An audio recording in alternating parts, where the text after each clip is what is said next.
And we're live. Hello, my name is P.G.M, and you're here with us tonight. It is tonight. It is tonight in New Zealand. Yes, and in Australia, where we count down the best and our favorite top 5 bands or solo artists who've gone on to mega stardom, and some have died, but that's not important right now.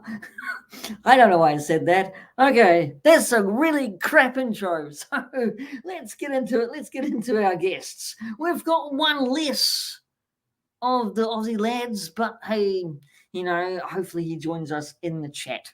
Anyway, let's get this Mr. Scott Crusher on board. Hello, Scott. How are you, mate? I'm muted. I muted myself. I'm good, Pete. How are you, mate? Yeah, good. That was the most crappiest, horriblest intro of the 80s and 90s bands of top 5 at 5, but not at 5. But anyway, it's only up from here, mate. Yeah. How are you? How are you, Scott? You said you're okay. You're fine. I'm good, mate. I'm good. I'm a little bit tired, a little bit knackered, but I got a little chopper to keep me going, and I'm excited to spend the next 90 minutes, however long we go, chatting 80s and possibly a little bit of 90s music with you, mate. It's awesome. Good to have you, Scott, as always. And, it's been a long time between drinks, but we're back. Anyway, so let's introduce Mr. Matt. Ooh. The other half. The other half was taking a swig of probably beer. And how are you, Matt? How are you? Very good. Thanks, Pete. Thanks for having me. And I'm looking forward to talking music. It's a big thing in a young person's life. So I've got some fond memories of music growing up. Sadly, they're probably more in the 80s because that's, I think, when you're most at your impact, when you're most, I guess, when you're growing and developing and you just want to listen to things and soak it all up. So I'm looking forward to having a bit of a chat about some music, some favourite songs, bands. Yeah, whether they're Aussie or not. Hello, Andrew, in the chat. Thanks for joining us. Andrew. You can't actually make it through the live show. You can hit the replay anytime. Yes, we're talking about 80s and 90s bands. Matt and probably I have probably grown up in the 70s and the 80s, and Scott, probably not the 80s, right? So, maybe born in the 80s, but I don't know, I'm guessing.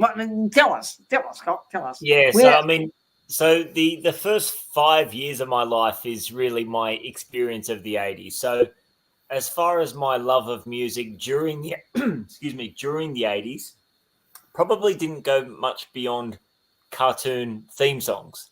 But obviously, as I've gotten older, have expanded my repertoire of music and certainly come to enjoy and appreciate a lot of bands from the era and solo artists from the era. So yeah, like I said, I'm not going to have the same perspective as you guys, but I mean, that's what this sort of format's all about. Absolutely. And as you see, we don't have Mike here. I said that he's didn't get the memo, but I'm sure he will pop by maybe in the chat after he's probably fed those kangaroos. Maybe he's fighting off the koala bears or the drop bears. Who knows? Probably. Okay, well, let's see. I'm not like Mike. I can't bring up the band, the pictures and stuff like that. I'm just technically inept. You're gonna make this thing. Right. But we can just probably start by. I'll start. I will start. I mean, let's kind of base this on a conversational top 5 for the 80s and 90s bands and such. So, I mean, I'm going to pull out my top. It's a new, not new, but it's this guy. It's Queen, right? So it's Freddie Mercury, Brian May, and the band Queen. I love this group. It is iconic. And Freddie Mercury was the best. He had the best vocal, I think, in Live Aid. Was it Live Aid? Yeah, Live Aid. 22 minutes on the Live Aid stage. I think it was Wembley. Was it Wembley? I think it was Wembley. And it just the phones, actually, a little bit of factoid. The phones weren't ringing on Live Aid. Some of the stars went out and sung their favorite songs. Nobody was calling up, and Bob Geldof and the team on the were getting a little bit antsy because the phones weren't ringing. And here is good old Queen, and Freddie Mercury comes on board. 22 minutes. He sang on stage his best hits, and the phones went off the hook and donated for the live. This band got it started. The money rolled in after that. So it's a factoid. It's actually on. Hopefully, it's a fact because it's actually on Bohemian Rhapsody when they were had that little bit of a scene. So, but this one of my favorites. Number 5 should be probably number 3, but in my list for tonight, it's number 5. Okay. So did you? I was going to ask you. You've seen that film about Queen, haven't you? Obviously, is that what it's called? Bohemian Rhapsody. Okay. Yeah. It's okay. It's on my watch list. So. Brilliant. With Rami Malek playing a really good Freddie Mercury. I think they cast him well. I think they actually cast all the band well as well. So it had Mike Myers in it as well, being one of the first producers of Queen. Okay. So it was quite ironic as he did the Wayne's World thing with Bohemian Rhapsody. Plastic Power. G'day, mate. How's it going? How are you? Welcome. G'day, Plastic Power.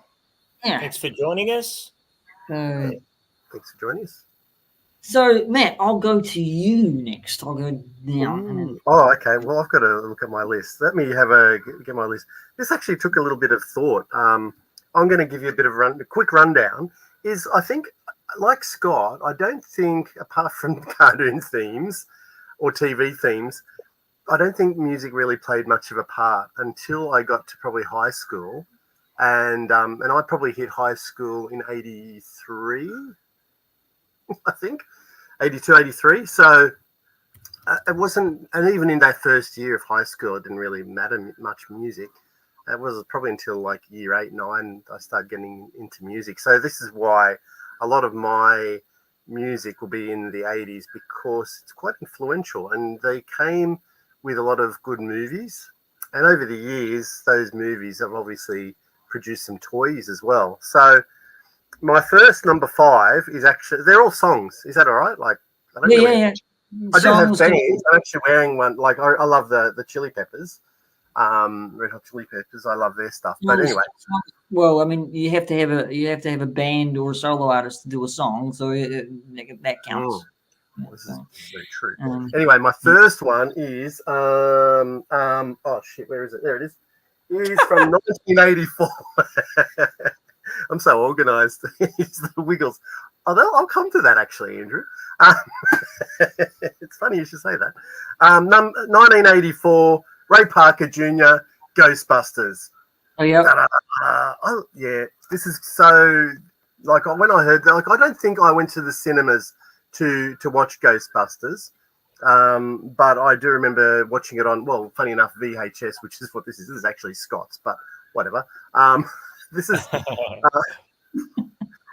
you got to grab some kind of thing. I've got the toys up there, obviously. There you go. Big Ghostbusters fan. The song is just it was just massive for me. So when I did eventually see Ghostbusters and see, it's got Jennifer Runyon in it too. So it was a highly influential movie. Sneak that in. Yeah, Jennifer Runyon in it. Yeah, so No, but yeah, Ghostbusters. You can't go wrong with Ray Parker Jr. and Ghost. I can't sing it, so I'm not going to try. Ghostbusters. Everyone knows how Ghostbusters goes. I'm not going to sit here and try and hum the tune. Number 5, Ghostbusters. Number 5, Ghostbusters with Ray Parker Jr. I think it actually climbed. I'm guessing here, it must have climbed to number 1 in certain circles, probably the US. Yeah. Should I look these up and get us some interesting information as I go? I shouldn't I? Very popular. Got played to death here in New Zealand. Same here. Absolutely. It's a very, very popular song back in the day. Sorry about the death part, because ghosts, death. No pun intended.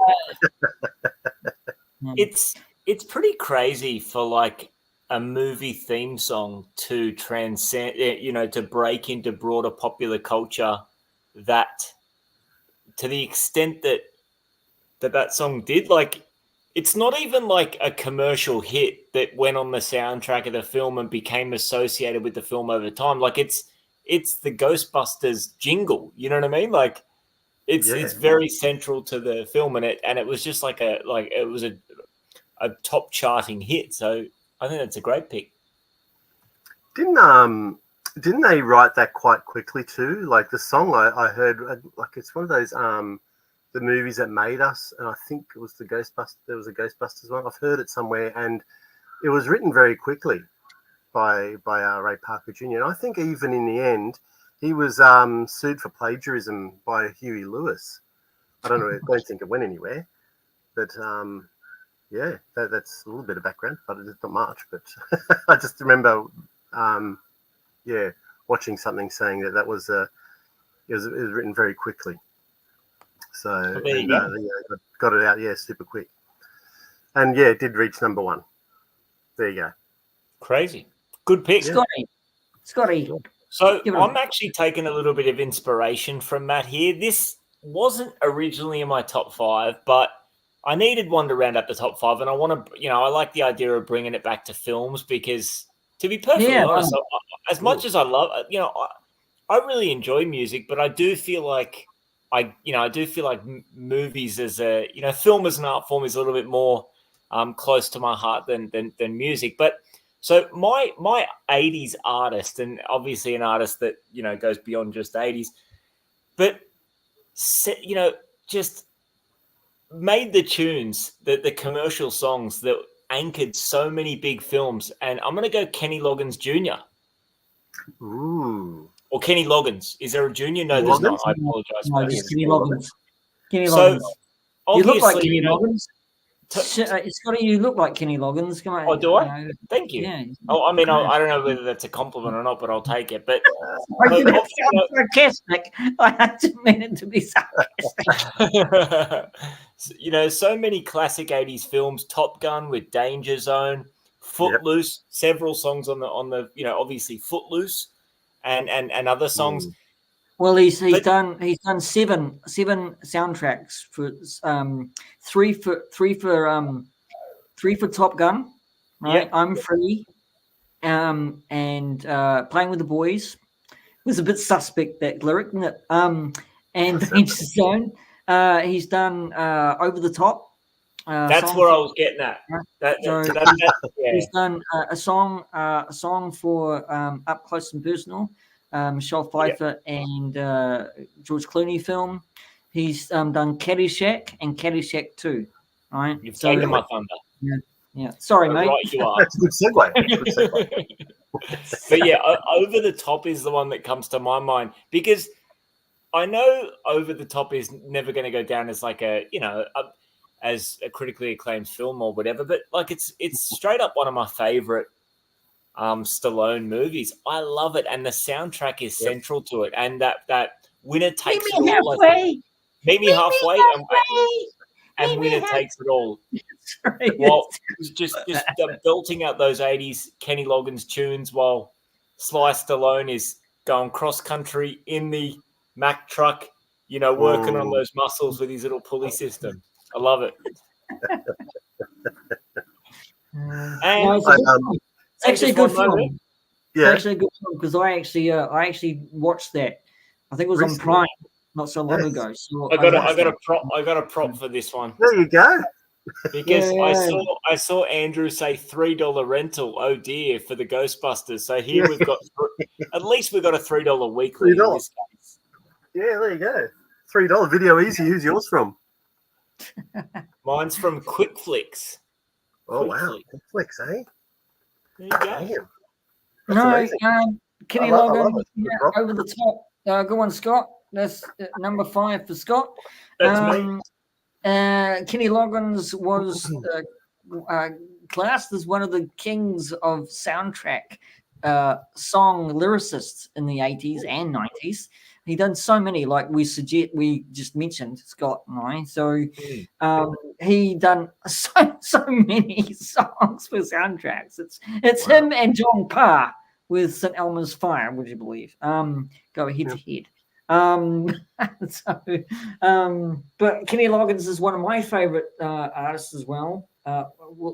Because of that, because of the soundtracks he did. King of the soundtrack for sure. I mean, and obviously in terms of scores, you've got other iconic composers. But yeah, when it comes to belting out those 80s tunes and attaching those to films that do really well, then Kenny Loggins is the man. Leanne thought you were going to say Danger Zone. She thought you were going to say Danger Zone. Well, I did say Danger Zone, didn't I? I mean, Top Gun was Yeah. Well, you mentioned it, and I heard a little like, yeah, and I went, that's not. You or I said that, so you or surely, I said that. Yeah, surely, but one of us, mentioned that one. Absolute classic. But very good. I think he's still singing, by the way, Kenny Loggins. So I think he's still doing it. Sessions probably more than anything else, because they usually move into sessions in the studios with other artists and stuff like that. So anyway, a little tidbit there. So it's getting back to me. So I will go with this guy here. I should actually make myself big, so I'm going to. So Mr. John Farnham. I love John Farnham. I've always loved John Farnham when I was growing up. Well, I still do now with The Voice. That's Freedom. And if you watch this documentary, it's really interesting. It's on Prime. I think it's on Prime as well, or it isn't on Netflix. But it goes through his life story, his challenges with his throat, and having operations as well, and losing quite a lot of tape on the top. But a good Aussie as well. Fantastic. He did a little bit stint in Little River Band, another favorite of mine. So this is number 4 for me. So I think I did. What did I do? I did Largo's Lear, and I think I put this number 2 somewhere. Anyway, so this will always be in my top 5 of all artists. So, yeah. Is that the album that he released? this is the greatest hits. One voice. So it's 2 discs in this. So I remember because my when he made his comeback in the 80s and he released Whispering Jack, like my mum and dad knew him more for Little River Band in the 70s, which I wasn't aware of, and then of course they told me. But I wasn't a massive fan. I enjoyed his look, like the long leather jacket and the hat. So he had some good songs. But we had a neighbour, and she was just totally infatuated with him, and just had everything John Farnham, and just wanted to talk about John Farnham all the time. We're like, oh my God, what the hell? Why John Farnham? But yeah, I remember his comeback, and it was a big thing back in, I think, about 87, I think, 87, 88. He made that comeback and released Whispering Jack, that album. It was a massive thing. Well, I think he got a little bit kind of, shouldn't really use this word, crucified, because he was remembered for what Andrew just mentioned was Sadie the cleaning lady. So nobody would actually be his producer or anything because of that song. So he spent years clawing his way back until somebody actually took a chance on John Farnham and he reinvented himself. So yeah, because didn't they call him Little Johnny Farnham because he was quite, yeah. I think he was quite young. Yeah. Yeah, and so he had to get out of that mold and break out into his adulthood. But interesting. What a road to actually get from Sadie the cleaning lady and getting no producers to back him, to get somebody who believed in him and then reinvent himself, right? Because he was actually taking people's songs what they wrote from America, right? This is in the documentary, right? And then, G'day, Jared Kane, how are you, mate? See you. And he was actually rewriting these songs for his own voice, and that's why The Voice became so big, because it was reinvented, rewritten by John Farnham, and it became a big hit. So yeah, and it wasn't even his. He just So yeah. Okay. Go and see the documentary, everybody. I think it's on Prime or Netflix. Just go and hunt it down. It's really interesting. It's really heart-provoking, and it goes through all the aspects of him, Sadie, and him reinventing himself in the 80s and 90s. So yeah, it's good anyway. So that's my number 4. Matt, over to you. Yeah. Friend. I think it's interesting because because Scott and I we're basically toy collectors, and I think the basis of our toy collecting comes from film and What do you TV. call this then, Matt? And you are too. Yeah, sorry. I don't know if you classify yourself, but you are. You've got lots of Star Wars, but like that's where the base. This hobby. So I just turn like this, everybody. I just turn like this. Oh, get out of the way, Pete. Look at it all. Wow. See, this is what's. I never see all those because. I kid. But this is where our hobby comes from, right? Because we love TV and film, and I think a lot of that's why, and a lot of music that we love is kind of incorporated into these movies and figures. So it's all intermixed. Anyway, so this is probably why a lot of mine are films. But this next one is from 1985, and I think you'll appreciate this, Scott. It had this guy in the video clip, Rowdy Roddy Piper. The rowdy one, the hot rod. Yeah, and well, I'm just going to show one figure, but this. Remember that? Cyndi Lauper, Goonies Are Good Enough. So that is my number 4, and I mean, Goonies is just absolutely amazing. One of my most favorite films.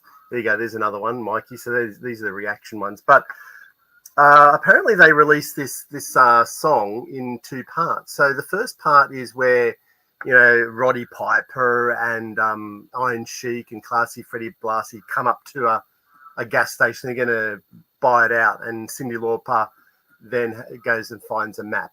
And they released that first part of that video clip, music video, on MTV prior to the film. And then when the film got released, they released part 2, and that's where she had the treasure map and she met the cast of the Goonies, I think, except Andy. And they didn't have the baddies in there either, or Sloth. So so there was actually 2 parts to the music video for The Goonies Are Good Enough. And I just love that song. There's also I've got it on my Spotify, the soundtrack, and the opening sequence where the cars are there's the car chase, the police chase, and that whole music, that theme, I love. I think it's called the Fratelli Chase.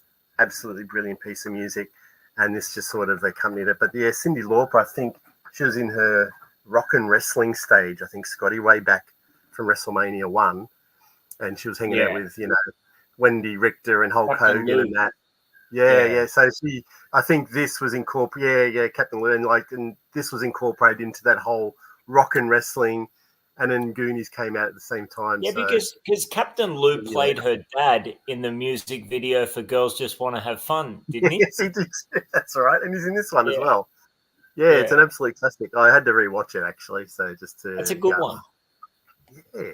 It is a good one. Yeah, Thank you. Cyndi Lauper has got a very distinctive voice. So very She does. distinctive voice. So she really belted that song out. That good is a good enough, right? So it's got a great bridge to it as well. With I think the music arrangement to that song is just absolutely fantastic in that little bridge, right? So, Mm.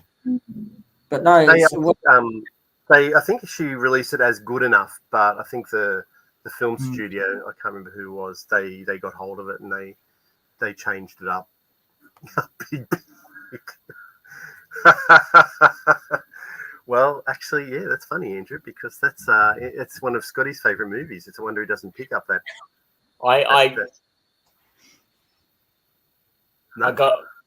I'm not picking it up. What is it? Oh, well, it's Bill and Ted's Excellent Is Adventure. it really? Yeah, Bill. What's it called? Is it Breakaway? Yeah, that's it. Breakaway. Yeah, by Big Pig. Yeah, that's a classic. That one. Oh, There you go. I finally just watched the newest one. Oh, okay. With their daughters. Face the Music. Yeah. That's the one. You guys seen that one? No. I kind of. Sorry, Keanu, if you're watching. I'm not. I wasn't a big fan of the trailer when I saw it. It was like very, very quiet. Very. The lines were delivered like we're old men kind of thing. It was like I don't know. It was a. Yeah. I don't want to speak. I don't want to push it on it, but yeah, it was a kind of a hard one to watch. Like there were things that I think the film really got right, but then there was just other things that I couldn't get past to enjoy what they got right. But anyway. Yeah, I couldn't get past John Wick because he had the same head. Isn't it funny? Like, and we're going off topic here, but Keanu Reeves in John Wick form, even in 2023, 2024, still looks the part, but clean shaven, it's just something's not right. yeah. G'day, G-Force. How you going, mate? G-Force. No, you're right, but I still couldn't because I saw his long hair, and it's reminded me of John Wick still. So it's weird. It's weird anyway. So yeah, I mean, I haven't actually seen his mate in a film in ages either. Alex Winter. Alex Winter, yeah. So that was strange to me because he's been in so many 80s movies and 90s movies. He turned up in this one again. I wanted to do this film, right, for the longest time, but I don't think they saw a story until this happened. So the girls bothered me. I don't know why the characters. Did the girls bother you? Yeah, they annoyed me. I don't know whether they acted the parts too stupidly and dumb, but the way they portrayed those characters just annoyed me in the movie. Fair enough. I don't know why. Fair enough. I didn't hate the girls. I kind of thought they were well cast. I thought they were okay, but yeah. Anyways, obviously that's neither here nor there. I'll go with my number. Yeah, is it my turn? Yeah, number 4, Scott. Yeah. So I'm going to go with mine, and this might not be something that's on your guys' radar. I mean, my favorite genre of music nowadays is like hip hop music. That's what I tend to listen to, whether I'm in the car, whether I'm at the gym. That's my genre, and that genre was really kind of what it is. Look, it's something different today, I suppose. But the 80s was definitely a pretty big era for the evolution of that genre. So for my number 4, I'm going to go the duo of Eric B and Rakim. Again, like probably not on your guys' radar, but generally considered up there as some of the top acts of the 80s. Songs that if you heard, you probably would recognize. Paid in Full's a big one. Snoop Dogg covered it later on. I Know You Got Soul. Yep. And Check Out My Melody. And the reason these guys got on my radar, initially, is because they had some songs on a soundtrack of a PlayStation game that I absolutely loved growing up, Thrasher, Skate and Destroy. So that's where I learned. That's where I kind of learned of Eric B and Rakim and the Stetsasonics and Gangstar and a lot of these Africa Bambaataa, like a lot of these kind of 80s hip hop acts. So I'm going to slot them in for number 4 on my list. Have you got any visual aids for it? All right, so I don't. I'm afraid I don't. So, right, so we'll have to take his word for it, everybody. Yeah, well, I've googled them, and okay, yeah, I can see them. G'day. Well, Scott's just spoken a little bit of Greek to me because I don't know that band, but it's his top 4 and it's his list. So good on you. I'm sure you'll be returning the favour throughout this discussion, Pete. Milli Vanilli, who lip synced all their songs and got found out. Yeah, that's but no, it's your list, Scott. And you know, I mean, I for one didn't grow up to listen to the hip hop or rap. I mean, you know, there was the odd occasion of songs like Run DMC with Aerosmith that I quite liked, another big 80s hip hop act. Yeah. But I mean, I didn't really get into it, right? I mean, look at me. I'm wearing a jean jacket and long hair. I mean, that's just like, you know. But I mean, for its time in the maybe the 88, 89 to 90s range, a lot of music evolved through that time, and that's where I think hip hop was born in the 90s, right? And so was rap. So is rap. I mean, look at the artists with, again, Run DMC. I mean, even you could say Eminem probably influenced that as well. So in the 90s, and you had safe to say Tupac as well in that kind of era. You know, I mean, they had a very more so 90s, but yeah, definitely.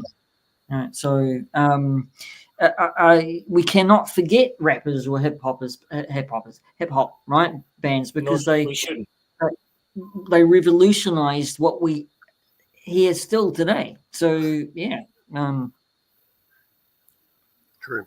Andrew, everybody's saying g'day, G-Force, g'day, totally Taylor, Rich, Hunter,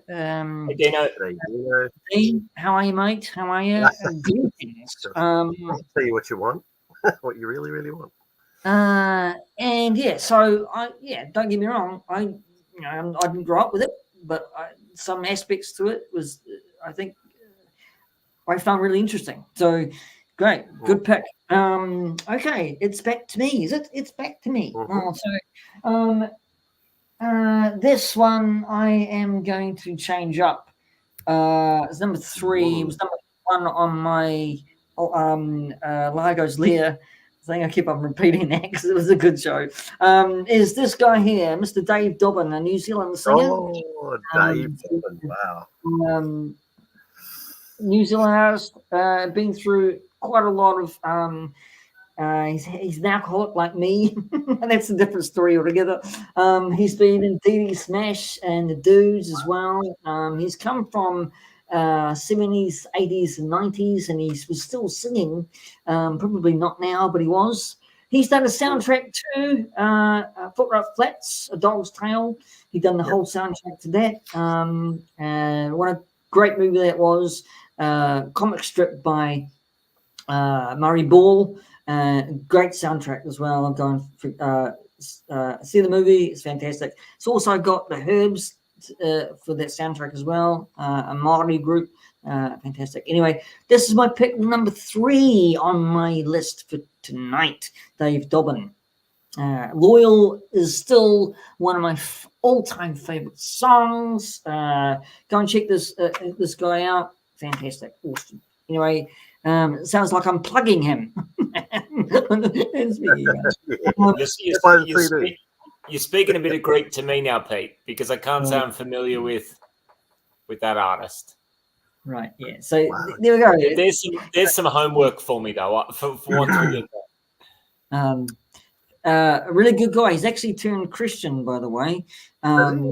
He lives in Auckland. He did.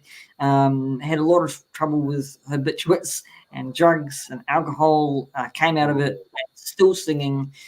He's got a wonderful song about New Zealand, and the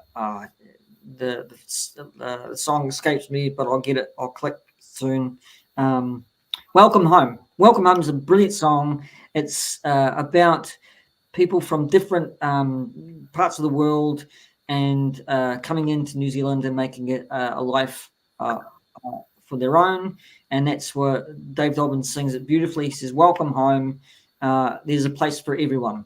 And it's so beautiful. It's good. It's a good song. So check that out. It's on. You can probably watch it on YouTube. It's great video. Anyway. Good. So yeah, that's yeah. So yeah. I remember that Slice of Heaven when it was released. Was it about 87? Yeah. Huge. Yeah. It was just huge at that time. 87, 88. I'll go ginger then. Scary for me. What's scary We've got for our you, mate? Spice Girls that we like. Yeah. Oh, posh baby, mate. Oh, there we go. Yeah. Right. Fort Flats is fantastic. Yes, it is, Scott. Yeah. You're right. Not Scott. Sorry, Phil. Sorry, yeah. Phil. I'm getting old. I'm nearly 53, so I'm forgetting names already. That's good. That was it. What does it? Phil says. So many anthems for expats. He knows how to make a man homesick. Sorry, mate. Talking about Pete, or are you talking about Dave Dobbin? Yeah, I think we're talking about Phil.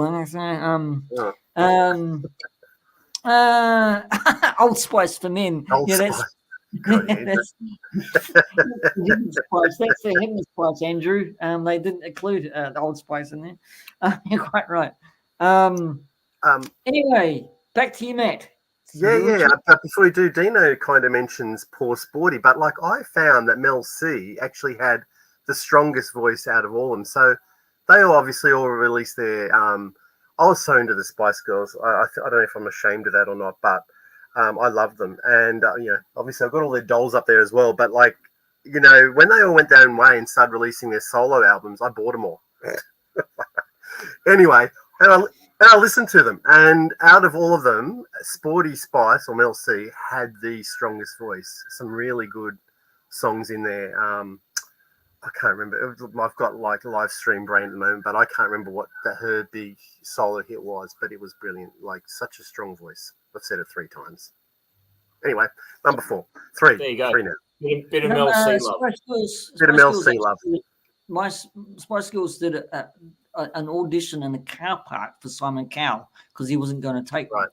So he saw these girls out in the car park audition for Simon Cowell, right? And that's how they became the Spice Girls, right? So that's how that story goes. I mean, I think they auditioned, but they didn't. They auditioned out in the car park. Was it Mel B or Mel C, the one that you just said? That Sporty Spice. Sporty Spice has a great rendition of "You Know Him So Well" with Baby Spice. It's on YouTube. Go and check it out. It's a beautiful rendition of "You Know Him So Well" out of Chess.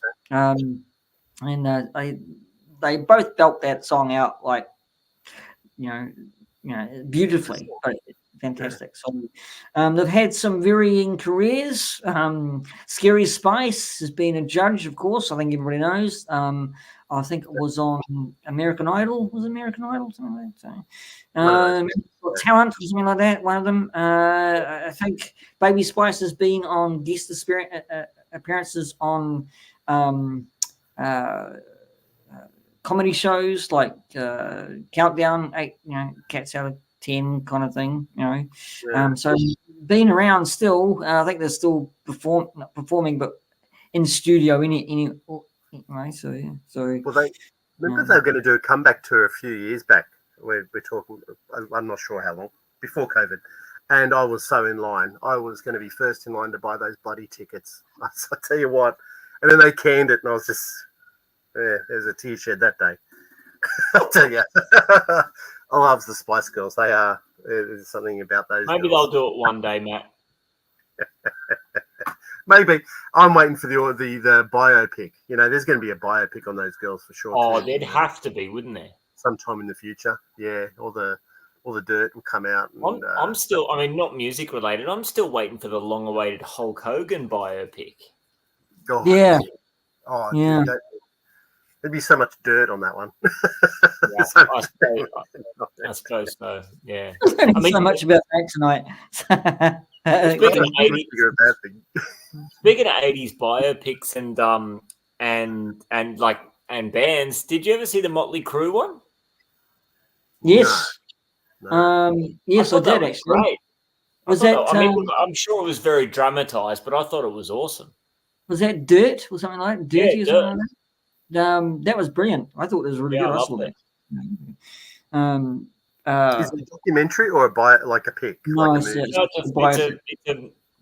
yeah, it's Yeah. not a documentary. It's a Yeah. film Okay. based on the events of, based on the story of the band. Yeah. Oh, Um, that's interesting. Very good, very good. I mean, Oh, yeah. that's right. You're with me at the moment, aren't you? I've held up Mm. things. I'm so good. I'm like that at meetings in my office as well. I'll take a sidestep and start mucking around, and I don't thought think I'm Spice very- Girls was your pick. no. Oh, I'm just like reiterating how amazing they were because everyone's like talking about him in the chat. Like I'm going, yeah. Was it your pick? Was it your pick or not your pick? No, it's not. Well, they would get a special mention as a band, probably like honourable mentions. Who's your pick? Who's your pick for three then? Who's your pick Number for 3 is The Power of Love. Back to the Future, my friends. Right. I'll tell you.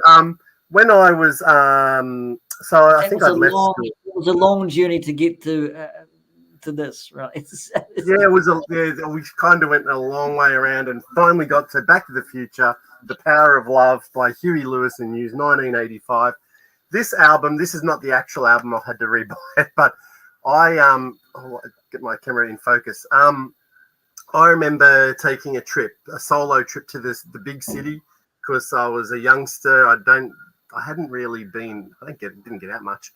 And I took a trip to Sydney, and I remember my mum told me, because I love soundtracks and music, and she went, go to Ava and Susan's. It's just near, I think it was near Town Hall. And I got out at Town Hall, went to Ava and Susan's, and I found the LP to Back to the Future, and it came home with me, and then I got attacked shortly thereafter. But that's another story. But and then I somewhere along the line, I don't understand why I would have got rid of my original album, but I was in JB not so long ago, and this was on special, and it just went, oh my God, like this has got to come home with me, like the LP. So I love it. So Back to the Future. I've got the cassette for that. I've got the cassette. So I got the cassette. Yeah. So, okay. Well, cassettes were massive back in the day too, weren't they? Like, I should really actually, I'd hunt it out, but I think I've put it somewhere. So Pete, it should be in your top 5. Should be there now. Well, actually, funny you should actually mention Huey Lewis in the news. Since we're actually on Huey Lewis and the news, right? This is my top 3. What a brilliant band! And it's Huey Lewis in the news again. Oh my God! I grew up. I'll tell you a different story. I grew up. Listening to the Power of Love, and a great soundtrack, by the way. Mm-hmm. But I grew up with the song "Hip to Be Square" on the album, which I wrecked in tape form. 4. I love 4 album. Right, Stuck With You. Was the song. It's I'm Looking and Cheating on the back. It's got Back in Time as well. It's Perfect World, but that album through my jean jacket and stonewashed jean jackets in the 80s, my long hair in the 80s, and probably my shoulder pads. I must admit, I listened drunkenly as well because I was pissed half the freaking time, listening not to Motley Crue, not to AC/DC, but to Huey Lewis and the News. Well, that's the great thing about Walkmans, Pete. No one can hear what you're listening to, and you can just pretend. No one can hear you scream, but they're a great band. Fantastic. So that's a bit of my history and my story where I grew up listening to this band. Probably religiously. But Are they in honourable mentions, or have you skipped Scott and gone to 2? 3. So anyway, I haven't finished, Matt, and you've gone to Buddy Scott. Thanks very much, mate. No, Scott was after me. Oh shit! Let's go to Scott then. Sorry, mate. It's all good, Pete. You go. You're on a roll, mate. Let's finish with me. That's my top 3, and go off to Scotty. There we go. No, but hang on. You already did 3, didn't you? Yeah, you did. 3? Yeah, you did do 3, and then I did 3, and now Scotty did 3. It's 2. I can't count. I'm a New Zealander, for fuck's sake. All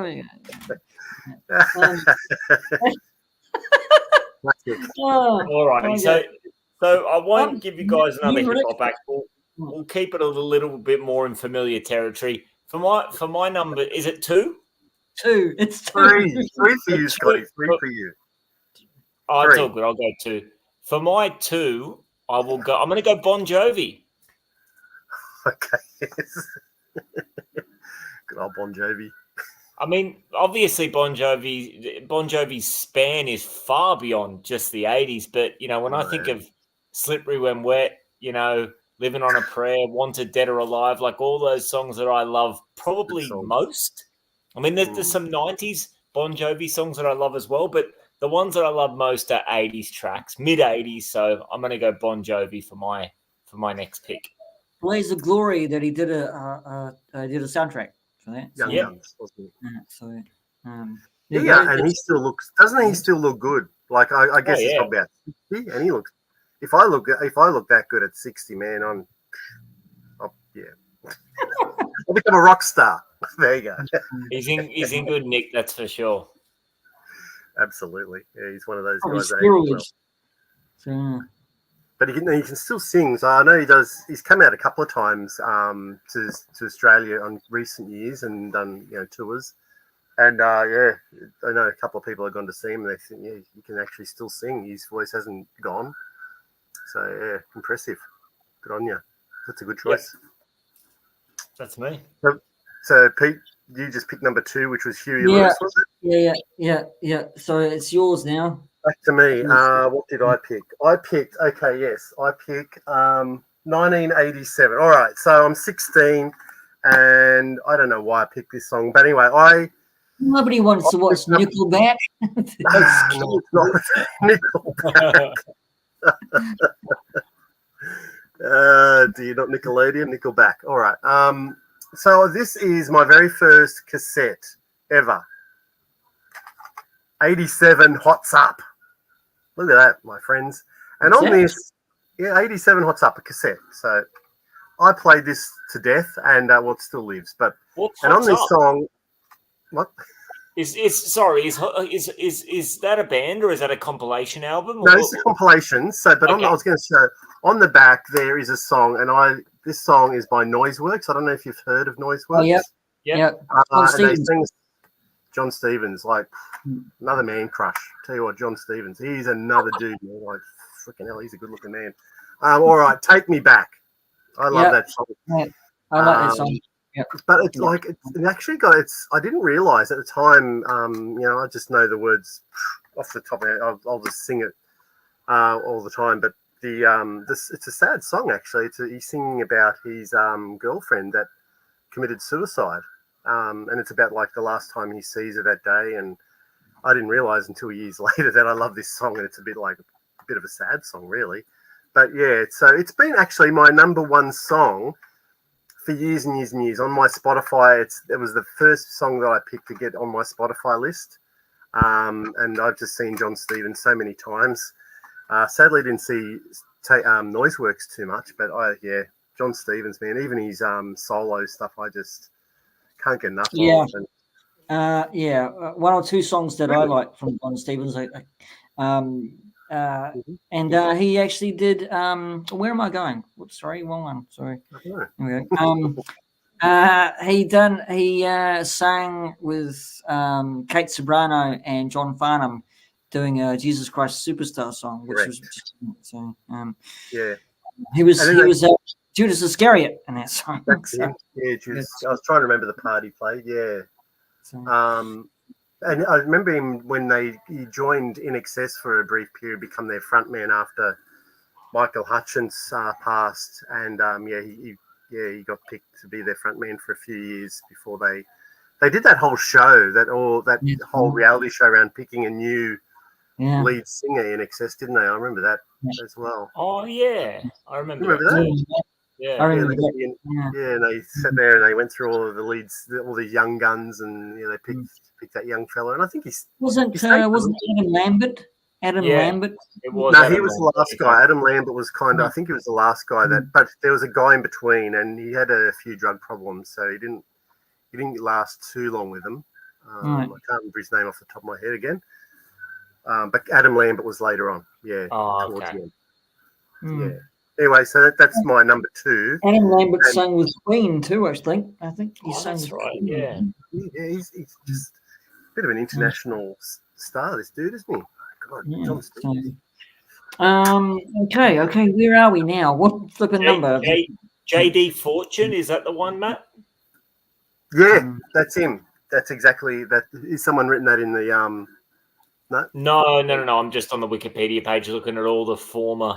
that was the Looking at all guy. looking at all the past members, and that name jumped out. I knew it was like very much like a Hollywood name like that. Yeah, You know? JD Fortune. That's the guy they picked to front the band for a few years. So I think he didn't work out, and I think he tried to go solo, but I think he had a few problems. So song when I was young.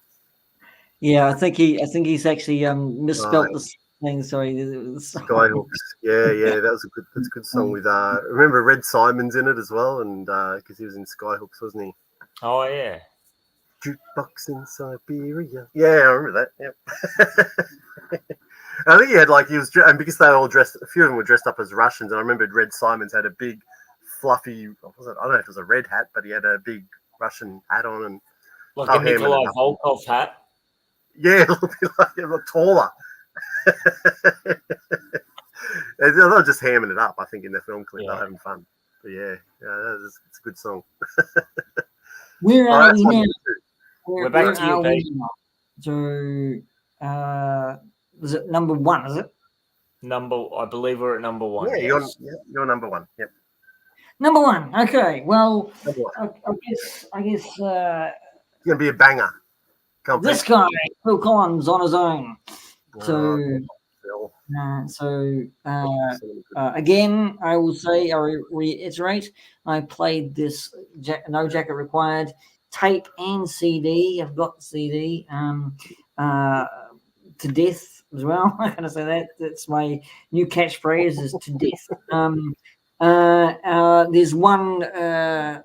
There's one in particular. Oh, g'day, Stu. How's it going? How are you? Speaking of bald men, sorry, Stu. Sorry, I couldn't resist you. I really could. But No Jacket Required, one of the best solo albums, I think, for Phil Collins and for me for back in the day. It's got Billy, Don't You Lose My Number, fantastic song. Also, one of my favorite songs on here, and it's a very dark song as well. God, I've forgotten the bloody song now. It was the way. It's always the freaking way. When you think of the song, it goes right out of the head, and you can't. Live stream brain.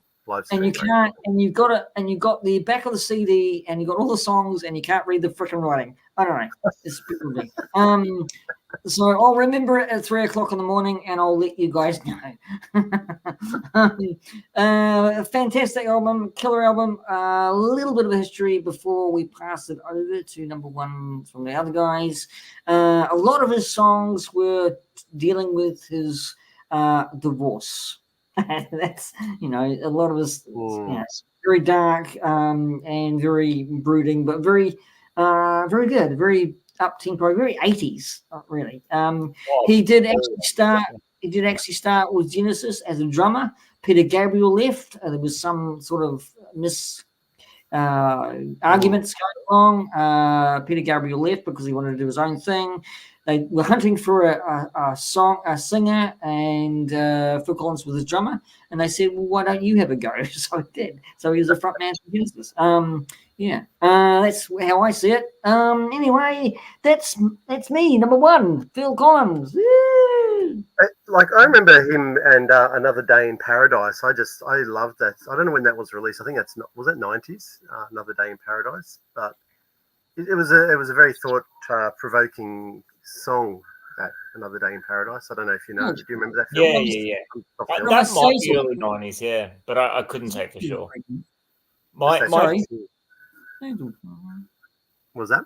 Oh no, Zazel's. Sorry, I interrupted it. Sorry, Zazel's favorite. Sorry, one of Zazel's favorite. Yeah. There you go. Sorry, Scott. What were you saying? Oh no, I was just going to say I love Easy Lover.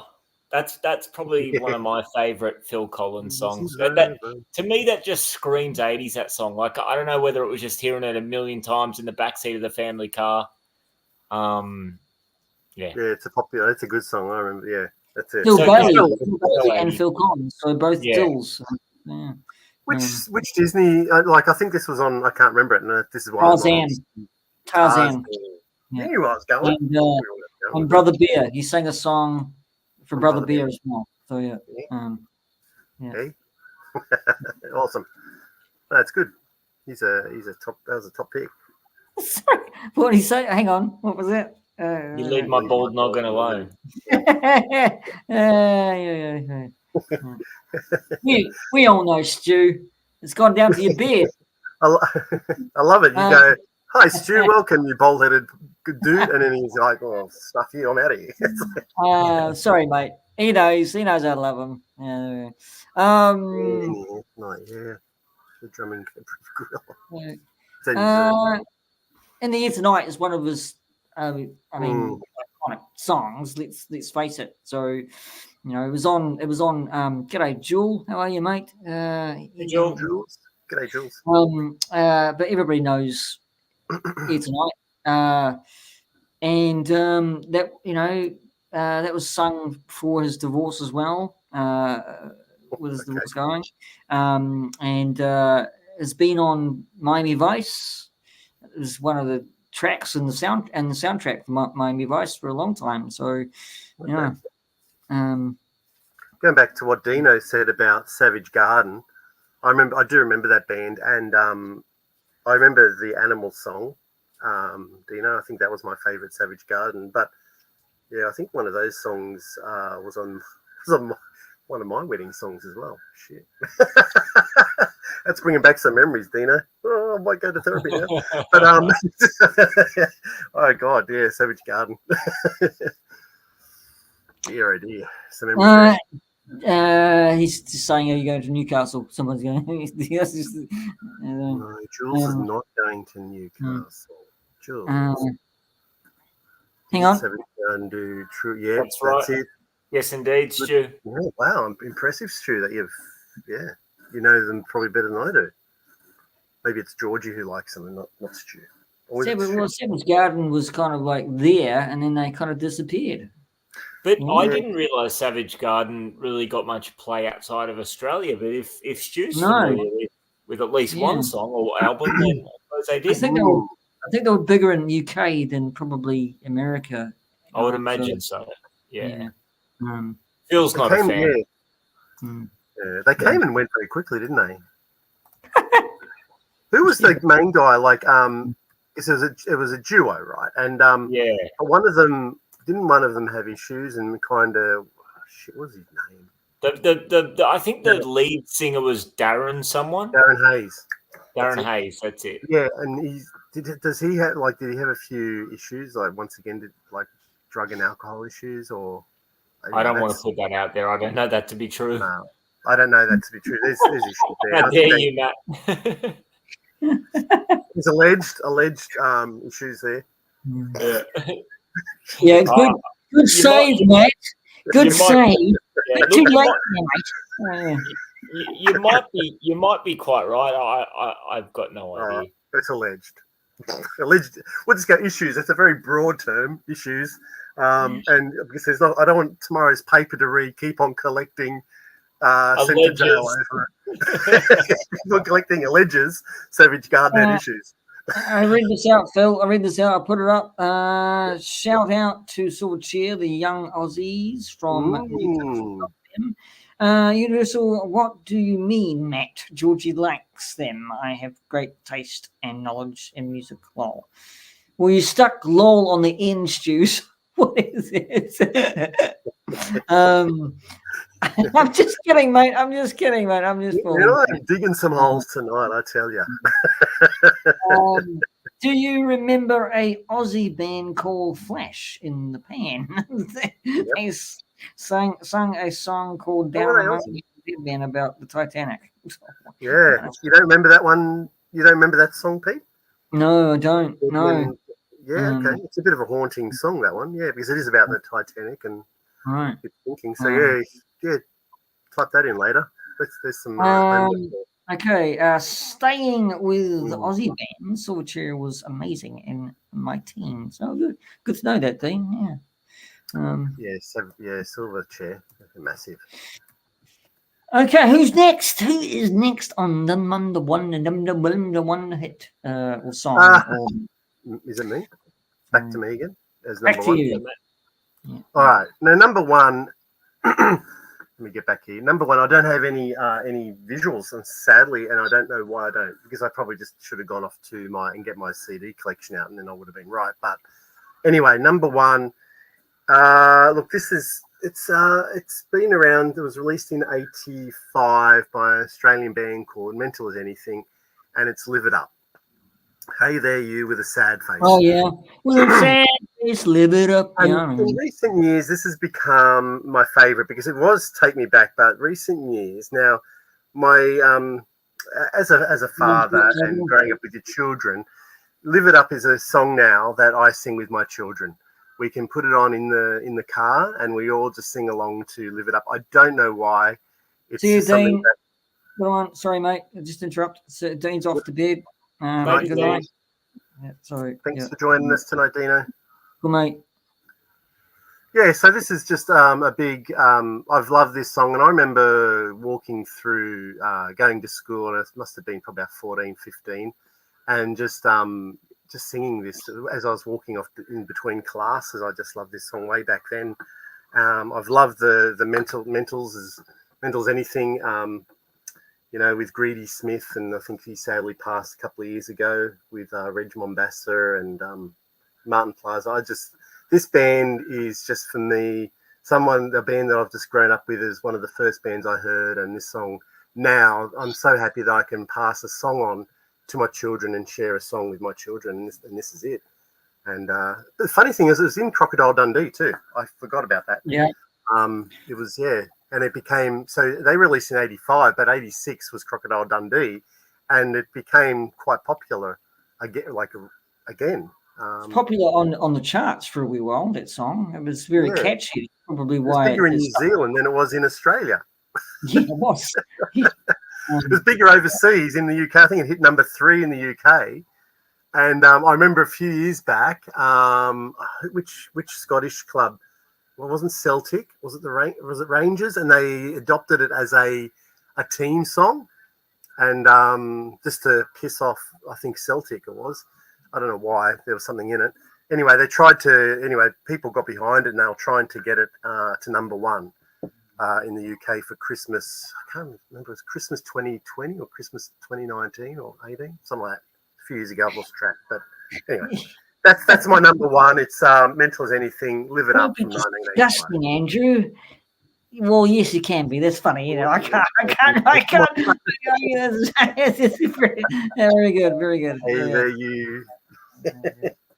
Hey, you sit on my face. You live it up. Yeah. That sounds like. Oh, you remember that song?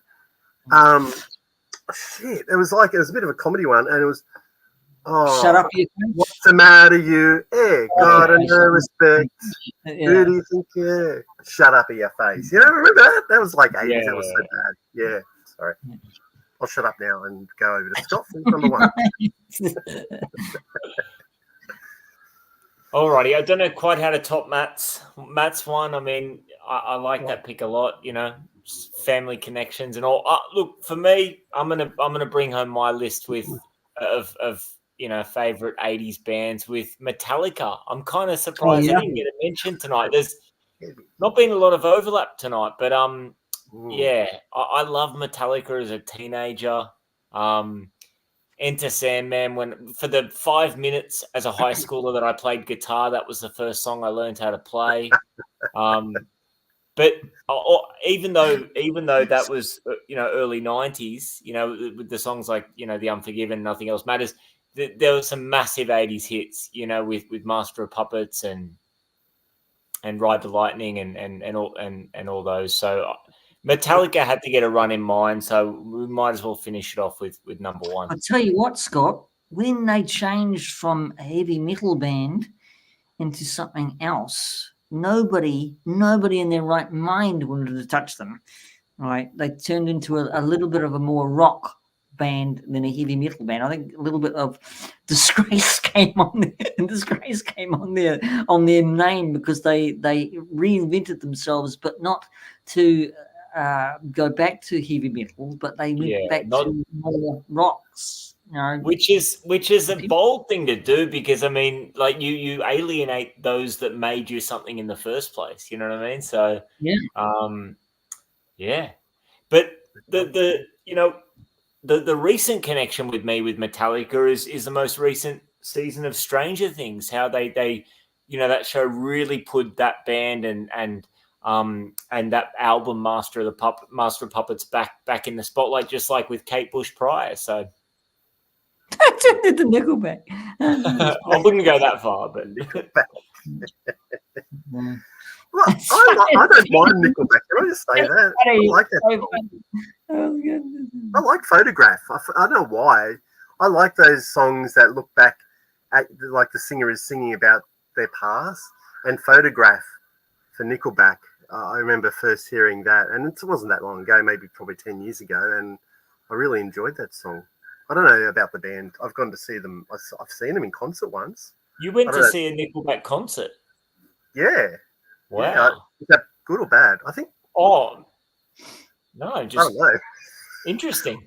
I enjoy their musics, and I haven't listened to them for a couple of years now though. And it was just the other day because of this. I've went. What was that band? Nickelback. What was that song? Photograph. Yeah. I'll tell you something really funny. We had two comedians here in New Zealand a long time ago, right? They're very prominent presenters, right? But they had a little show, radio show, right? This is taking the piss, really, right? Yeah. And every time they came back from the song, right, they mentioned Nickelback. He goes, "G'day, thanks for listening to something radio. That was Nickelback. We'll be right back after the song. Here's Nickelback." And every time they came back, it was the same song. And every time the same man came back, "Thank you for listening to radio, blah, blah, blah. How do you think that song went there for you, Jim? Oh, that song, that Nickelback song, you can't beat it, can you? And here we go again, Nickelback." On and on and on. It was just like taking the piss out of Nickelback. It was just so laughing. No, because they were everywhere. There was one point where they were pumping out songs left, right, but there's been like, I find it kind of funny how they've become a meme. You know what I mean? Because there's been other bands that were everywhere, and then obviously, fell off the peak of their fame, but didn't kind of turn into the butt of a joke. I don't know what it is with Nickelback. I don't know. He talks a lot in his concert. I think it might be the name, the Nickelback. Maybe. Right? So in the end, I think in the end he talked too much. I think he wanted to tell stories in between each song, And we just I can't remember who I went with, and we're just saying to each other, "Can you just shut up, mate, and sing your songs now?" Like, oh, okay, all right. It's like, Fair enough. yeah. Anyway, Fair I enough. like it. There you go. Well, that's it. That's What about the honourable mentions? Have you got any well, yes, honourable mentions? honorable mentions. I've got some honorable mentions. Right. So, I'm going to show them now because I've got them on. Do it. Sorry. If I can grab them without kind of pulling up my chair. Okay, I'm going to go big for these. That's what she said. All right. My honourable mentions is Elton John. Yep. Elton John. This could have been in my top 5, of course. Elton John, one of my favourites. My mother's favourite, actually. I think Elton John was. It's a bit of history, but also good lyricist. And I think he's just retired. He was coming here, New Zealand, to do a concert, but I think it was COVID times, and it was his goodbye tour in those times, 2019 and stuff like that. So I love Elton John, always have. He did change his name. If you want to see a good movie, go and see Rocket Man, or check it out on stream if it's there. And it's actually a musical. So Matt, if you Zero Toy Hunter, maybe don't go and see it. Anyway, he doesn't like Elton John. No, he doesn't like musicals. Second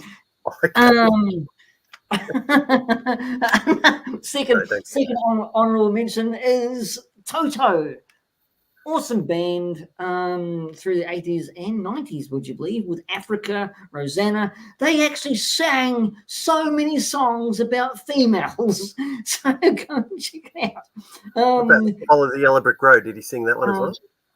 Yes, he did. They didn't. Elton John did. So, I'm on Toto, Matt. Get your glasses on. I'm just kidding. Again, a great band, fantastic. Check Toto out.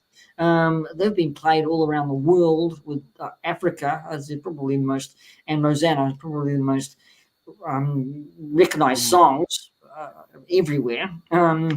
So that's another honorable pick. And also these guys. These guys are such a beautiful, lovely band. Air Supply, a couple of Aussie blokes, and really love ballads to these guys. Mostly love ballads for Air Supply, and just awesome. This guy's voice, this guy here, not that guy, this guy here, right? If you can see. Yes. Absolutely fantastic voice, right? He's like Australians, right? They've got great bands and soloists like Jimmy Barnes. I'm going to say some of the Australian bands and soloists are freaking-tastic, right? I mean, they're really good. So, if you're wooing such strumpet, right? Sorry, I've been watching Pirates of the Caribbean too much. Get this album and play it in a romantic candlelight dinner.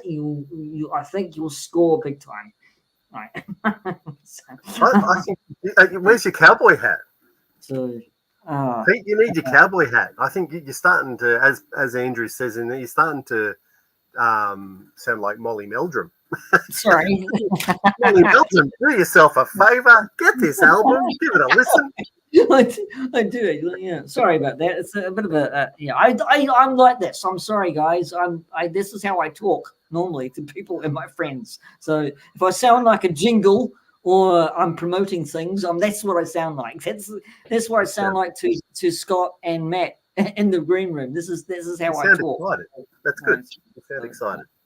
Sounds like you love it, and it sounds like you're passionate about it, and that's beautiful. It's wonderful. What's say countdown, Pete? Say countdown, Pete. There we go. Matt, right. God, man, you are really good with the show and tell tonight. I'm a bit shit, and look, I have Dave Dobbin. I had Dave Dobbin as a special mention. Like Slice of Heaven for me was another 80s brilliant song, and I just listened over and over and over again. And I always wondered what the hell happened to Dave Dobbin. So there you go. You told me that, what happened to him. And the other one is a modern song, and I don't know why. It's more the film clip. It's music. Murder on the Dance Floor by Sophie Ellis Bextor. I love that film, that video, music video. That can't be 80. No, that's 2001. Oh yeah, because I was going to say I clearly remember that one. Yeah. Okay. Are we going to count that? Am I going to count that? Oh no. Yeah. Sorry. No, I was more just trying to work out if I had my wires crossed then, if I was thinking of the same song. Sorry. It's a special mention. That's all right. Okay. No. That's right. I'm kidding. I'm kidding. Oh, look, I can't. Yeah, there's too many bands to mention. I just know that Sophie Ellis Bextor, that song, I don't know why the film clip just blows my mind. Because there's all that dancing in it. And in the meantime, she's trying to poison them and trying to win this competition. And so it's fun. There's some good dancing. Anyway, it's not 80s, it's not 90s, but missed out. That's right. That's right. I'm just kidding, mate. I love it. All right, Scotty, we'll give it to you for your honourable mention. I'm going to give Prince an honourable mention. I've always been a bit of a Prince enjoyer. So, yeah, let's give Prince an honourable mention for me. Yeah. Why not? Did you ever get to go and see him live? No. I can't say I have. No, what about you? Yeah. That last time he came out to Australia, obviously before he passed. So that must have been, must have been about 2011. I think whenever he came out to Australia, I remember I went down to Sydney, Homebush there. He had the concert. Good show. Absolutely blows your mind. Prince, man, what an entertainer. How to explain. And a lot of the music that I like from the 80s is like very quintessentially 80s and just screams 80s. But Prince made music that didn't really feel like it was attached to an era. You know what I mean? No, he just... Well, didn't he? He did Batdance too, didn't he? Yeah, he did. He did the Batman soundtrack. The song. Yeah, he did. That's right. Yeah. I'll tell you a little bit of story with Prince as well, which is probably going to interest you. I saw, if you didn't see it, there's also another documentary on We Are the World. Right. So when they were getting up all the artists to do it, right, they actually did invite Prince.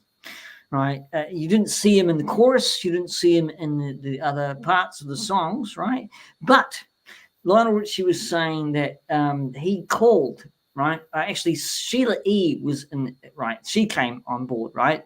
They couldn't get Prince into the choir, but he was interested. But he did call. He actually called into where they were doing, right, this We Are the World, right? Right. And he wanted to do a part, but he wanted to do it in private, right? But Quincy Jones said, no, everybody's got to be involved, right? Everybody's got to meet each other, right? That's the whole idea.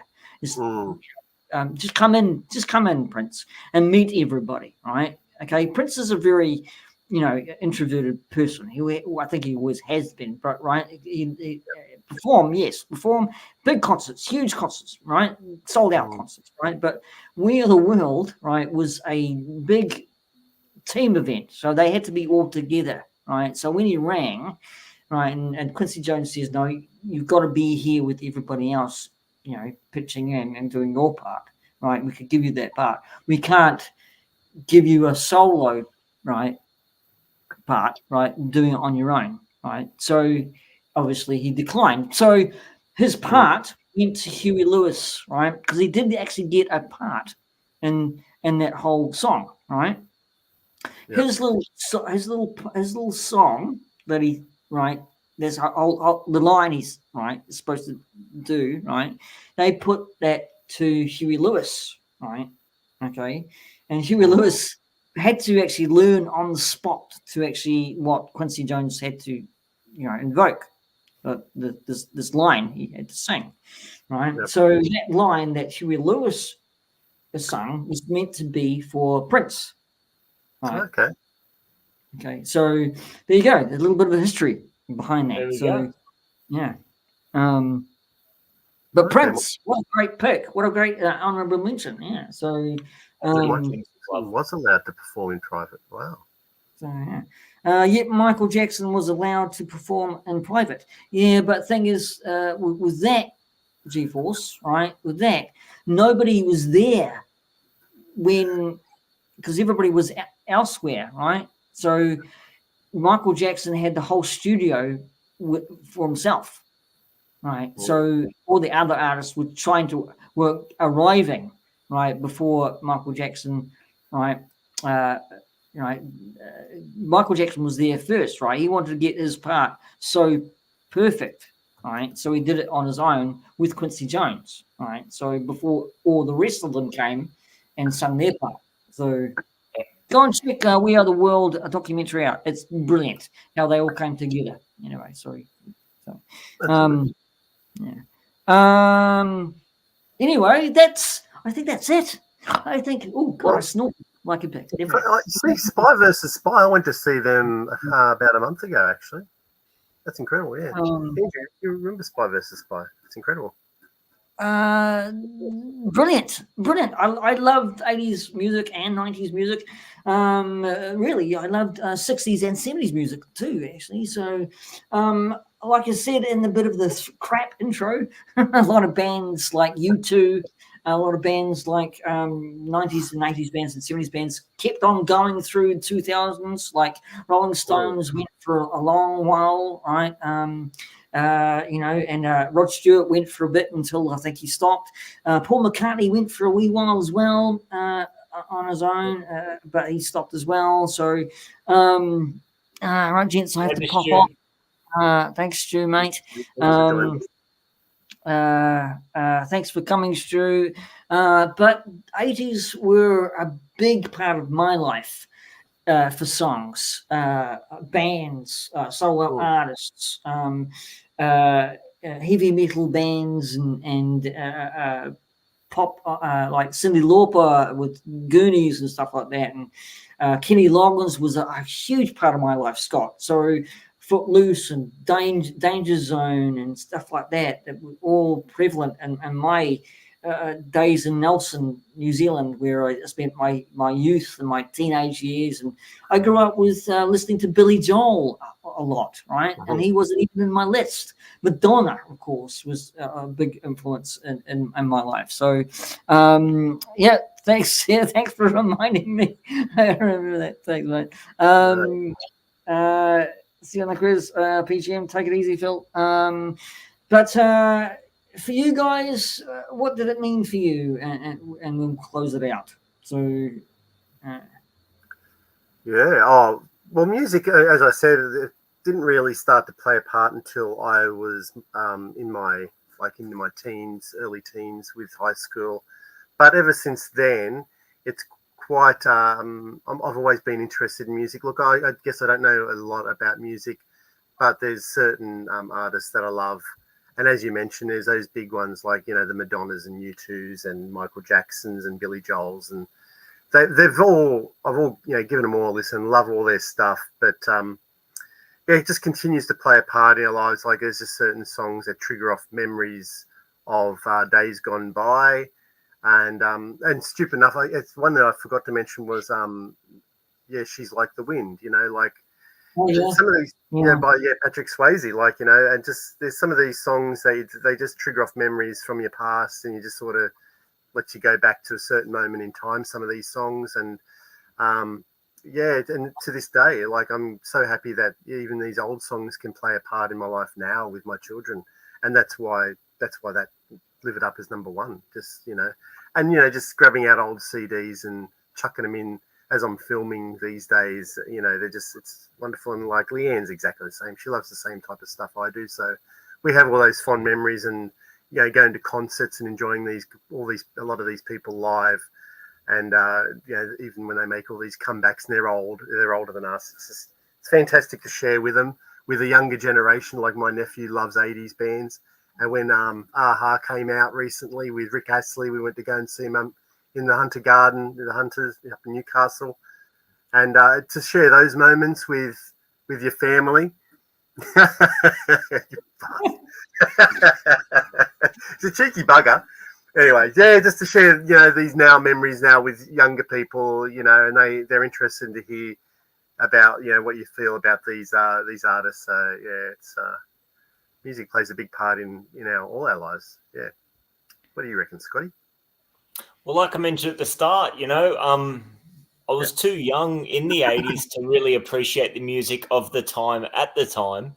But, getting deep into the world of, collecting toys and pop culture from the 80s, really just enjoying time and again the films of the 80s, you get a pretty strong sense, even though I wasn't old enough to be able to appreciate it at the time, but I've come to appreciate it since through collecting and enjoying films and enjoying chatting with guys like you. Just what a special era the 80s and early 90s was from a pop culture perspective, and that absolutely extends to music. And there's something very transformative about very I don't know if transformative is the word, but it's almost like it transports you, as you said, Matt. You know what I mean? You hear a song, you have, it takes you back to a place and time, and that's absolutely the case with a lot of these 80s songs. So, like I said, although I wasn't old enough to be able to really appreciate it for what it was at the time, chats like this with you guys and you guys helping fill the gaps for me, you definitely come to appreciate how special that time was. Yeah, well said. Yeah, it was. Again, I close this out, but again, it was. I've got to say, one of my ultimate goals and dreams is I wanted to be a radio announcer and play those 60s, 70s, 80s, 90s hits, right? So I kind of still do, but do it in a digital form, right? On a digital platform, right? So every time I hear it on YouTube and have a playlist on YouTube or Spotify, I mean, this might sound sappy, but I choose a song, St. Elmo's Fire by John Parr. Always makes me nostalgic, it just does. And I think this top five, I mean, the bands who I haven't mentioned, Chicago and stuff like that, and Peter Cetera on his own and stuff like that,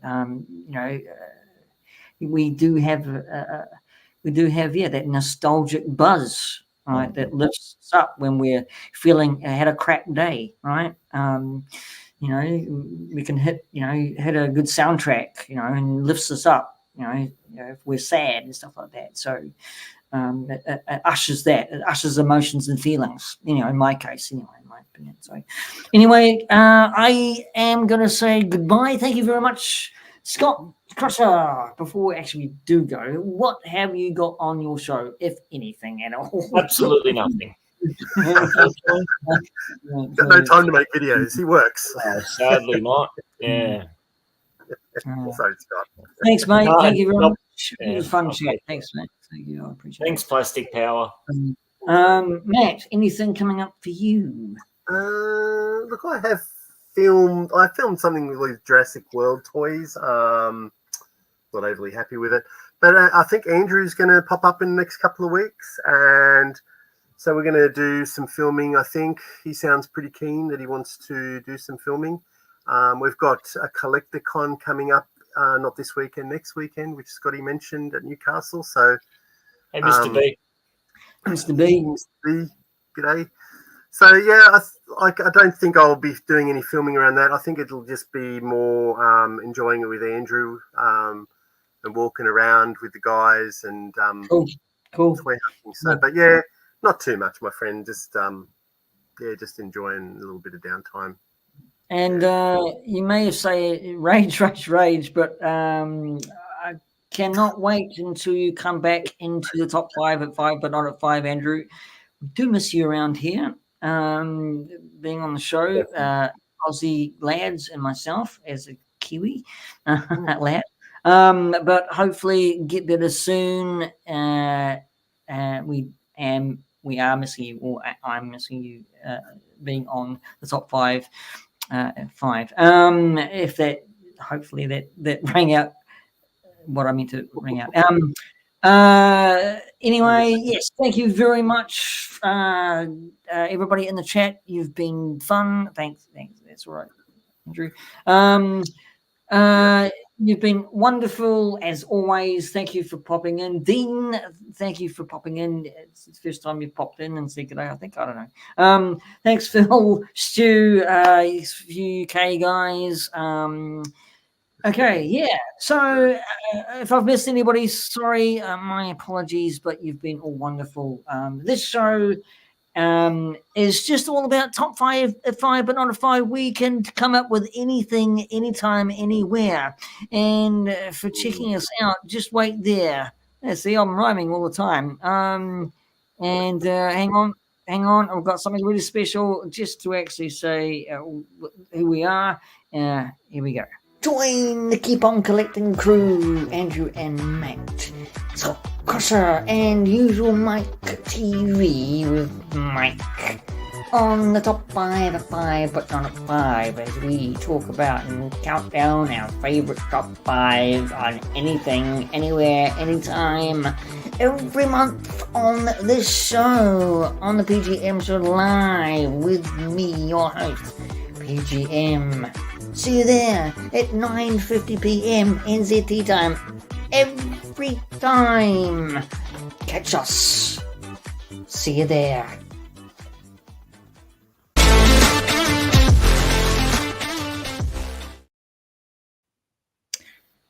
That's us, people. That is us. Again, I'd like to thank Scott Crusher. Go and check him out. Subscribe to his channel. He does retro toys, and he just loves what he's doing at the moment. That's all I can say. He's a good guy. I cherish his friendship and everything else. Matt also keep on collecting. One of the lads from Australia, one of their friends of mine. So keep on collecting. He does retro stuff as well, and a lot of other things with Andrew. We hope to see Andrew back. He will be back. And also Mike. He's not here tonight. Go and check Mike out on usual Mike TV. He does Star Wars, G.I. Joe, and he doesn't do Indiana Jones anymore. I fancy that. But that's me. Go and check myself out. I will give myself a shameless plug. I haven't done much on my channel. I can't say much. I'm like Scott and Matt. I haven't done stuff all on my channel at the moment. So, but anyway, check me out on P.G.M. show. Where I do movie reviews and toy reviews, and I'm doing a lot of more streaming. So check us out on New Talk from the Other Side of the World coming up this weekend with JJ and myself. That should be fun. Missed out last week because JJ has family stuff that he's doing. Family is first. Anyway, check me out. Also, got a big weekend up coming up. Art with Cy Magafandanga and Chris Smith Lord. Okay, Gerard, thanks for coming in. And also, who did I miss? Did I miss somebody come in? Mr. B, hello, thank you very much. And check us out doing art and speaking and talking. As speaking, I can't speak. And thank you very much for watching. Cheers. And if you can't make someone laugh or smile, well, I can't help you with that now, can I? Anyway, really got to work on that. Bye, guys. Thanks, everybody. Thank you.